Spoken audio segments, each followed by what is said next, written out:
Sergeant Slappy, ready to protect and serve. It's that time of year, guys. Halloween is just around the corner. We're not afraid to get some goosebumps, but just so there's no room for denying it, we mean that literally today. Hey guys, I'm Brad with Wicked Binge, and this is Goosebumps 1 and 2 characters, good to evil. Hey, what's up, my witches? As usual, we're starting with the innocents, so be ready for things to get scarier as we go. These characters are the good. Good neighbors go a long way, hence why our gold medal of good goes to Mr. Chu. Next door neighbor to the Quinn family, Mr. Chu is a friendly guy who does his best to make Halloween a good time for everyone. He's seen enthusiastically decorating his house for the season and showing the neighbors his progress, which indicates he's a pretty good people person, but his altruism goes beyond just being a nice guy. He lets Sarah, Sunny, and Sam hide in his house from the monsters and helps to disguise them as such, so they can get to the Tesla Tower and save the city from the Stein's monsters. Good style, loves kids, and helped indirectly save the world? What a king to start off our list. A close runner-up takes our silver medal of good. Girl next door, Hannah Stein. Acting as Zach's love interest in the first movie, Hannah is technically the daughter of R.L. Stein. We say technically because in a second act twist that was way darker than anyone would have expected in a family film, she was made in the same way as his monsters, through his writing. That unfortunately means that when the time came to seal the monsters away, she had to say goodbye as well. But while she was around, Hannah was a nice person. She got along well with Zach and Champ, did her best to enjoy her life without excessively worrying her dad, and at the end of the day was willing to be sealed away for the good of the world. Good kid, but God, what a tragic existence. You okay? You look like you just saw a ghost. We will give her a very understandable envy center medal though, as she's reasonably annoyed at her inability to live the life others have. He may not be the champ of the whole list, but Champ is a stand-up guy who's worth the bronze medal of good. Everyone needs a buddy, and every movie needs comic relief. Champ fills both these roles nicely, willingly helping Zach and Hannah save the town from Stein's monsters, despite the former tricking him initially. Due to his knowledge of monsters, he plays an invaluable role in the monster hunting team. Oh, thank God. Guys, false alarm, it's not my dad. Although he's mostly brains, being a scaredy cat, he's shown to have a brave side that more than makes up for it. When a cheerleader is being attacked by a werewolf, Champ jumps in to protect her and fights off the monster even when his allies tell him he really shouldn't. Call him a geek all you want, but this man earned that kiss and you all know it. We'll give this ladies' man the Lust medal out of sheer respect.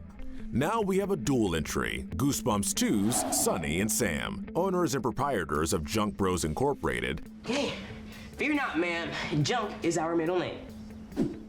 They are admittedly responsible for accidentally unleashing Stein's monsters onto the world again, mostly Sunny, who ignored Sam's wise advice to not touch anything. That said, emphasis on accidental. The kids mean well, and they're generally nice people who do their best to save the town from the monsters threatening it. Their loyalty to each other is also commendable, as is Sunny's concern for his heartbroken sister. They're good kids, and the fact that we rank them together should act as a testament to how strong their friendship is. Also, fun fact, Sam is apparently played by the first voice actor of Clyde from The Loud House. Alright, not really related to morality, but I knew he sounded familiar, and now I feel vindicated. Moving back to the first movie, we have Zach Cooper. To be completely honest and opinionated for a moment, Zach isn't really the most interesting character around.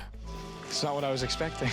As a result, there isn't a lot we can say about him, morally speaking. He's just very normal. If you've ever known an introverted teenage boy or ever been an introverted teenage boy, you're already fully familiar with Zach. That said, he's a nice dude who does a lot to build his relationship with Hannah, to save the town from Stein's unleashed monsters, and even becomes a solid buddy to Champ, who didn't really seem to have friends at the time. Not much to say, but sometimes that's alright. He's just an all-around decent guy. The apple didn't fall far from the tree. Next is Gail Cooper, Zach's mother, and the vice principal of Madison High. Yeah, you can probably see why Zach was a little embarrassed to walk in with her at first. Gail did too, actually.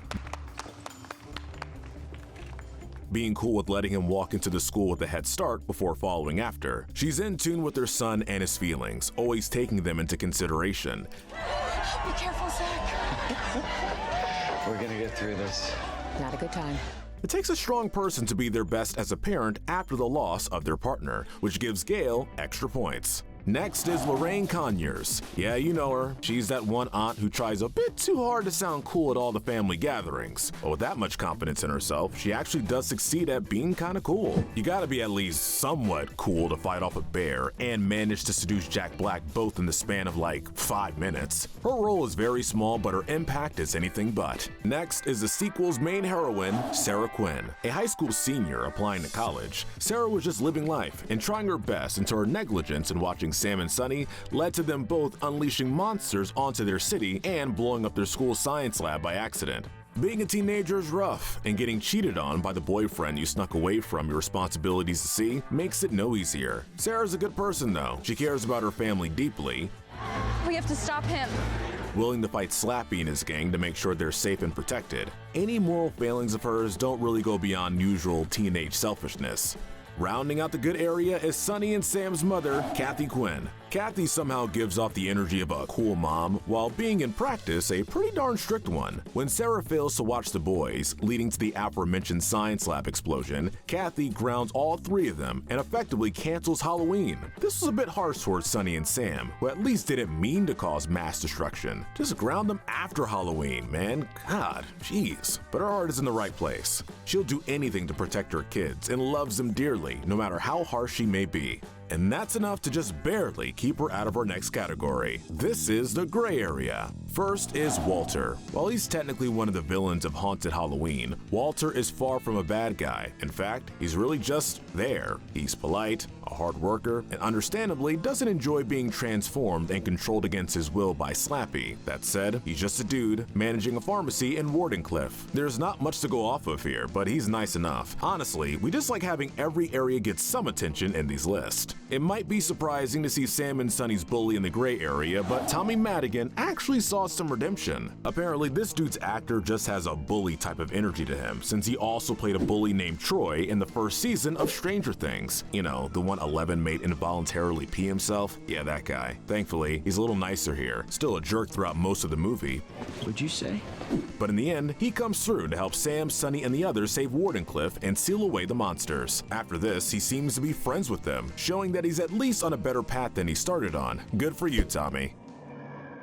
Jack Black? More like Jack Gray, because rounding out this area is R.L. Stine. Not only is that one of the strangest sentences I've ever typed, but it illustrates well how turbulent Stine's role in the movie is. Though he initially seems to be the typical paranoid neighbor, it turns out that he has a very good reason to be. Ever since childhood, the monsters Stine wrote into his stories were his dearest friends, who unfortunately ended up coming to reality and not being as friendly as he might have liked. Unintentionally, Stine is the source of all the movie's main conflicts. What's your point? Though, to his credit, he also helps immensely in stopping it, and even helps out in the second movie, albeit way later. We'll give him the Pride Medal, by the way. He's reasonably proud of his work. What keeps Stine in the gray area then? Well, that would be the creation of his daughter, Hannah. Stine made Hannah the same way as his monsters, from that accursed typewriter. While wanting a genuine connection is totally understandable, Hannah's existence is legitimately horrifying when you think about it. Imagine being brought into this world as a being only meant for the purpose of giving one specific person company, never being able to live your life with any freedom. All of you in the car now! He may not be malicious, but just about everything he did ended in tragedy, which is sad, but not enough to put him in a more favorable position. But he does get some points for helping save the world from monsters, like the characters here in the Bad to Evil. The Bronze Medal of Evil goes to Sarah's no-good ex-boyfriend, Tyler. And guys, lend us your ear for a minute. We're giving Tyler the Darwin Center Medal because this man is impressively dumb. Let me get this straight. You invite your girlfriend to a concert, right? That's a very sweet gesture, and you do it pretty smoothly. Good on you, man. So you go to the concert knowing full well that you invited your girlfriend here, then you start kissing another girl. Did you want her to discover this? Like, are you a masochist or just a massive jerk? Look, whatever the answer, you're definitely worth a spot in the bad section. To quote the great Carrie Underwood, maybe next time you'll think before you cheat, Tyler. The Silver Medal of Evil belongs to a massive joint entry, Stine's Monsters. Now, most of these dudes can really just boil down to being animalistic and savage. There's werewolves and slimes and vampire poodles, oh my.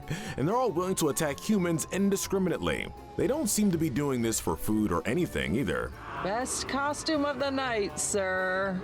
causing violence and destruction just seem pretty fun for them. We'll give them the Wrath Sentimental on that note, but you'd be a real dummy to think they're the best of the best when it comes to monsters. Of course, who else could get the gold medal of evil but Slappy? This highly advanced ventriloquism device, not to be confused with a dummy, Who are you calling dummy?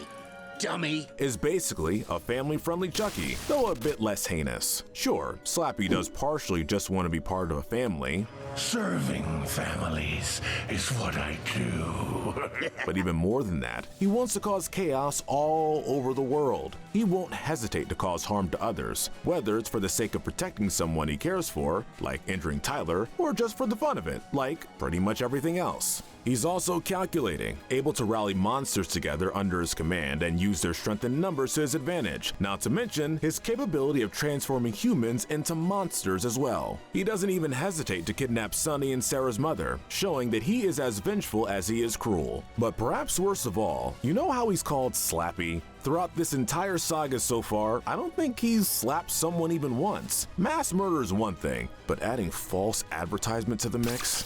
You're a different kind of evil, Slappy.